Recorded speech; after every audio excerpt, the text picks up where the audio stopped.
Dia napeh dia keluar ni, dia jadi macam salji-salji halus tau.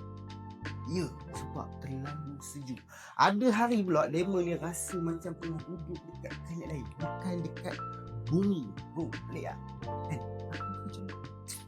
Jadi, hampa ingat lah kan, kalau ipoh hujan pun kita dah sejuk. Apatah lagi Vostok ni.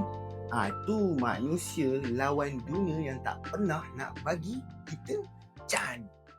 Jadi nak bagi tahu kat hampa ni kan, tempat paling sejuk dalam dunia, tapi manusia masih lagi cuba nak belajar, tetap cuba nak faham bumi ni, walaupun bumi tak pernah nak bagi can kita try belajar.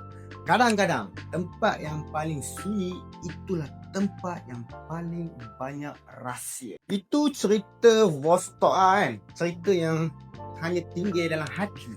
Itu hampa fikir lah sendiri. Jangan kau memendap udah. Dunia ni tak udah dengan misteri. So, sampai jumpa dalam video ataupun episod yang akan datang. Salam.